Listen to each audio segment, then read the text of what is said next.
Hello everyone, so Kim here with Native Lady Book Warrior, and today I am going to be sharing with you all my stack of books that I will be reading for the month of May. So basically this is my May TBR video, so stick around and let's get started.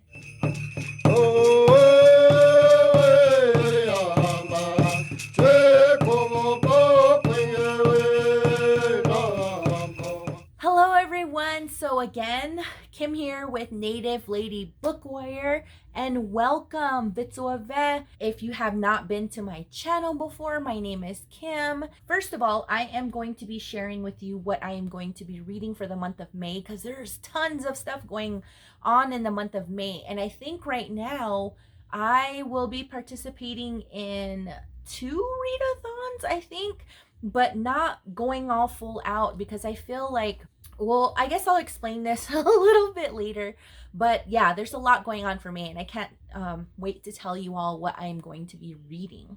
So the first book that I will be reading, well, actually I started this book in April, but I didn't quite finish it. I'm continuing this read into the month of May because I know I shared with you this amazing news and announcement, I think the last time we spoke, but I am actually going to be co-hosting with Chanelle on her book channel called Chanelle Time, and it will be for her April book, the Crusty Club Reads Book Club, and that book is going to be Black Sun by Rebecca Roanhorse. So Rebecca Roanhorse is a Black Indigenous author, and this is a fantasy that is very much inspired by pre-Columbian civilizations and cultures. So I'm really excited to finish this and share all of my thoughts with y'all. So if you don't know what this book is about, I am going to link down book reviews for Indigenous reviewers who have already reviewed this book and read this book, and they also very much enjoyed this book.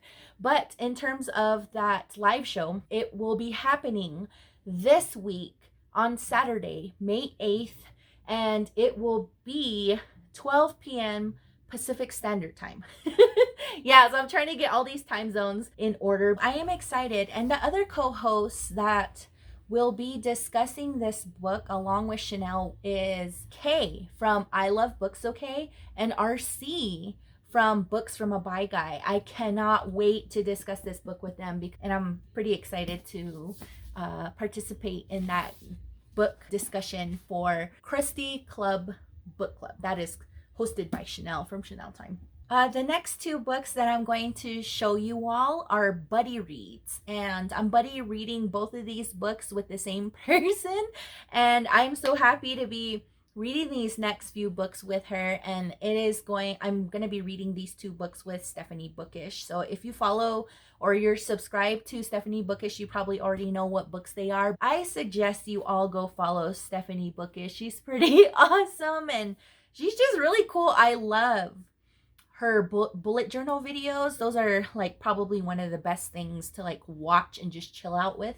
But anyway, so the 2 books that I'm going to be reading with Stephanie Bookish is Richard Wagamese's Indian Horse and Michelle Good's 5 Little Indians. So both of these books cover the boarding school era and how the violence that Indigenous people experience in the boarding school era. So these are specific to Indigenous communities in Canada, and I can't wait to read these books. And they're both pretty short, but I've heard pretty great things about both of these books, so I'm excited to get to these books. And this is a pretty well-known book right now. The protagonist is Saul Indian Horse, and he was kidnapped from his family and then put into a boarding school, and Saul is Ojibwe, and then it goes over his experience in the boarding schools. I think I'm not gonna go really into depth of this one, but this one's kind of along the same themes, but it follows, I think, 5 different protagonists who went through the boarding schools, and then all of a sudden they're just kind of like thrust into a city in Canada, and then they are not given any resources. And I think throughout that time of them trying to survive outside of boarding school with no resources, but also reflecting on what probably has happened to them during that boarding school experience. So 2 really amazing books. I cannot wait to read these. The next 2 books that I am going to be talking to you all about is because not only is May Asian American and Pacific Islander Heritage Month, but it's also a month for Indigenous peoples in, I imagine, well, I know for sure in the United States that it's a time of awareness for missing and murdered Indigenous women, girls, relatives, and Two-Spirit peoples. So the two books that I want to read to further educate myself on those topics that very much affect my community and so many communities across Indigenous territories, but also the urban Native community. And those two books are going to be In My Own Moccasins by Helen Knott. And this book is also the April book for Erin and Dani's book club. So they are going to be discussing this book in May, first week of May, which is this Saturday. And unfortunately, I'm not going to be able to make that discussion. I know that I haven't gotten to this book yet because, I don't know, I thought April was going to be a pretty laid back month for me, but it wasn't. It was so busy. But I'm just going to read a quote from Eden Robinson. Eden Robinson is also an Indigenous author, and she wrote Monkey Beach and Trickster, and this is what she had to say about Helen Knott's memoir. The story goes dark and then darker. We live in an era where Indigenous women routinely go missing. Our youth are killed and disposed of like trash, and the road to justice doesn't seem to run through the res. Knott's journey is familiar, filled with the fallout of residential school, racial injustice, alcoholism, drugs, and despair, but she skillfully draws us along and opens up her life, her family, her communities to show us a way forward. It is the best kind of memoir, clear-eyed, generous, glorious, bear witness to the emergence of one of the most powerful voices in her generation. So I am so happy to have this book. I actually got this book from another Indigenous Bookstagrammer, which is Neil Yazzie, and he sent this book to me for my birthday. So I'm so thankful for this book. So kuna escoli Neil. I'm so happy to have this book. And again, this is the April book for Erin and Dani's book club. I mean, it's still April. It's only 4 months in, and I suggest you go check out their Instagram post. And this book club discussion is facilitated by Dani, or Thunderbird Woman Reads, and Erin from Erin's library. So yes, I cannot wait to read this book. I imagine it's going to be a pretty powerful read for MMIW GR Awareness Month, which is May. So the next book that I'm reading for missing and murdered Indigenous women and Two-Spirit relatives, and or I guess relatives overall, or persons, Indigenous persons, is Tanya Tagak Splittooth. So I was gifted this book from Sage Reads, and I cannot wait to read it. And on the front of the book, it states like right away that for the missing and murdered Indigenous women and girls and survivors of residential schools. So I cannot wait to read this. I'm excited. This is the second Indigenous book that I'm going to be reading for the month of May. Another readathon that is happening right now on Bookstagram is the Pacifica Readathon challenge, and I'm gonna put let me move over so I can put the post right here. So the Pacifica Readathon challenge that is happening right now on Bookstagram is happening alongside Asian American and Pacific Islander Heritage Month, and I'm gonna link a post right here so you can all see what is part of this challenge. And the prompts are: read a book about the ocean, read a book about a Melanesian author, read a book by a Micronesian author, a book by a Polynesian author, Pacifica poetry, stories passed down, Pacifica romance, Pacifica speculative fiction, and Pacifica children and middle grade book. So the book that I chose that is by a Polynesian or a Maori author is Whale Rider by Witi Ihimera. I think I'm saying that right. So I know this book has been sitting on my shelf for so long. I also want to continue to read literature by Polynesian and Melanesian and then Micronesian authors. The Indigenous community extends way beyond the United States and just basically North America in general. So I want to definitely read more Indigenous and authors outside of the United States especially. So this is going to be the 6th book that I'm going to be reading for the month of May.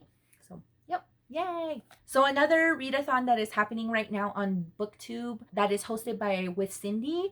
She is hosting the Asian Readathon during Asian American and Pacific Islander Heritage Month, and the prompts are pretty like simple. They are so simple. So the first prompt is read a book written by an Asian author. Read a book featuring an Asian protagonist. Read a book written by an Asian author in your favorite genre. Read any nonfiction book written by an Asian author.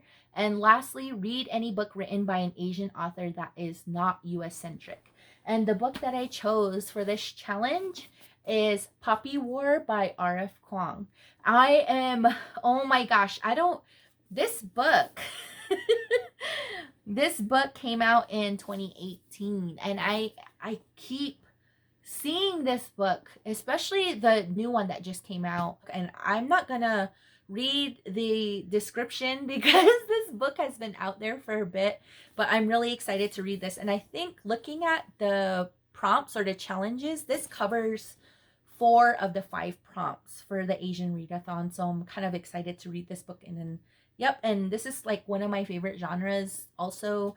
The next book that I'm reading for the Asian Readathon is also a book that is for the month of May for the Crusty Club Book Club that is, again, is hosted by Chanelle from Chanelle Time.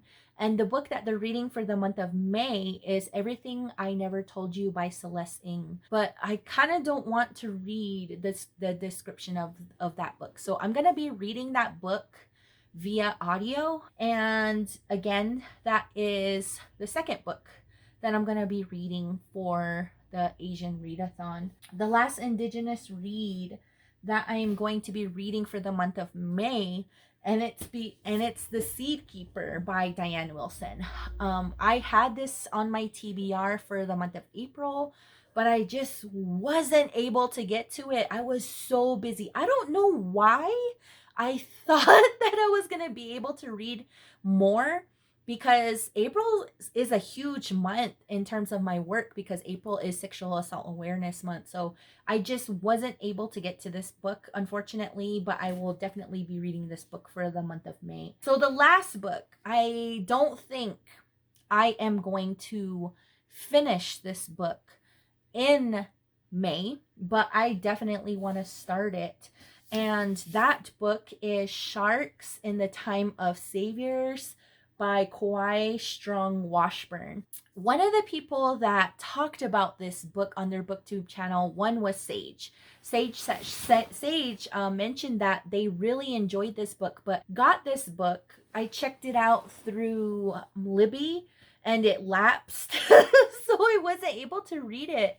But I was actually on Instagram, and because of the Pacifica Readathon that is going on right now on Bookstagrammer, I was able to briefly chat with a pretty cool Bookstagrammer. That Bookstagrammer is Haunani Plans. So I will link their book review for this book down in the description. But I read their review for this book, and I will again link that post down below. Haunani stated that this is one of their favorite books of all time, and also that they very much related to this book. So this book is written by, like I said before, Kauai Strong Washburn. He was born and raised on the Ha'amakua coast of Big Island of Hawaii, and he is not indigenous to Hawaii, but I heard that this book has a really healthy amount of Native Hawaiian culture and I don't want to say myths. I don't really like using that word myths, but definitely a lot of Hawaiian culture and community. And then also, I didn't want to put this on one of those Pacifica prompts, which is a book about the ocean, because the author is not a Polynesian author. I feel like this is going to be a very good read. So I read description of this book, and I'm going to read it to you all. And it says, in 1995, off the coast of Kailua Kona, Hawaii, 7-year-old Nainoa Flores falls overboard into the Pacific Ocean. When a shiver of sharks appears in the water, everyone fears the worst. But Noah is gingerly delivered to his mother in the jaws of a shark, making his story the stuff of legend. So that's all I'm going to share with you all. But it sounds like a pretty amazing book. I think I'm probably going to end up carrying this book into June, but that's fine. That's fine with me. So awesome. So these are my May TBR books, along with Celeste Ng's Everything I Never Told You. How many books is this? Let's see, 8, 9, 10? I think 10. Yeah. So I think I'm gonna have a little bit more time in May to finish these reads. So I'm excited, and I'm also gonna be releasing a healthy amount of book reviews that are going to be coming out pretty soon. So look out for that. I can't wait for you all to watch those. That is my May TBR for 2021. So I hope you all are doing very well. I hope you are reading fiercely, and I shall see you again soon. All right. Bye.